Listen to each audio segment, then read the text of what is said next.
Sau khi đẩy nắp lại, đồng hồ báo nhiệt độ bắt đầu lên nhá. Lên được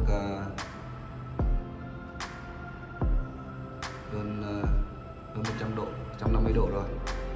Là đâu? 125 độ thôi. Gần lên 150 rồi nhá. Đấy, nó có cái sensor nhiệt bên trong ấy. Thì đây là đồng hồ báo nhiệt độ này, mình có thể theo dõi được đồng hồ, có thể theo dõi được nhiệt độ bên trong. Cái này có mục đích là để tăng giảm nhiệt độ nhá. Đấy. Mở ra thì nhiệt độ nó sẽ bay lên để nó giữ cái mức nhiệt độ như thế. Còn muốn tăng nhiệt độ lên thì mình đóng nó lại. Đấy, để nhiệt độ bên trong nó tăng lên nhá.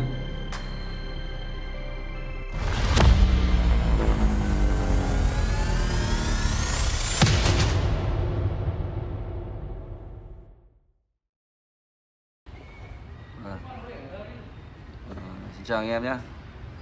Đây mình xin giới thiệu đến cái máy nướng F60 Nero này. Thì bây giờ mình bóc hộp ra thì quay lại quá trình lắp cho anh em xem nhé. Để review con máy nướng này thì xem hay ho nhá. Rồi nhờ anh Nam, nhờ anh lấy các cái phụ kiện đấy cho em nhé. Đấy. Rồi anh bỏ cái đấy ra. Ok, cái này là để điều chỉnh này, điều chỉnh gió nhá. Rồi cứ để đây cả. Rồi bóc ra tiếp đi. Đấy là cái này là giá. Đấy, giá đỡ. Ok. Giá đỡ. Tiếp. Nặng lắm à?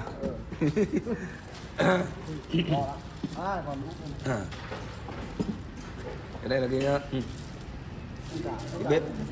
bếp nướng chảo. Ok, tháo ra luôn.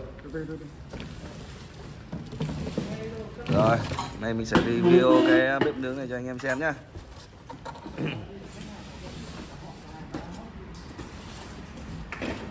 Hôm nay mới là lắp lần đầu anh em ạ.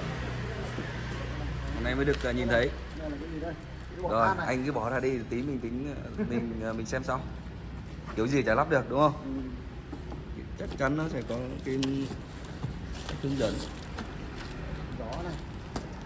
Rồi, đây. Chả biết cái gì đâu anh ạ, nhưng mà tí mình đi mò thôi nha. Hôm nay mình mới lắp mà. Lần đầu mới lắp cái bếp nướng này. Đấy, tất cả phụ kiện đây. Đây là giá này. Cái này tí nữa mình sẽ chắc là gắn vào đây này. Đấy. Đây, cái hình ảnh của cái bếp nướng này nhá. Hình ảnh đây, thì mình sẽ lắp theo. Ở đây. Nướng là F60 Nero. Ông này là cũng nhập từ đâu nhỉ? Của cái hãng Rose từ 1888 á. Đấy, ok nhá. Mã cái nào này?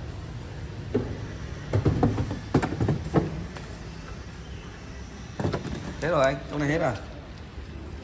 Để xem bên này nữa. Bên này cũng tem thế. Đấy. Hết rồi đúng không? Chắc là có. Từ từ nhá, tí mình cái này empty, hộp này để lót chống sốc thôi. Vâng, anh cứ để riêng cái đây. Bây giờ anh em mình lắp cái này đi.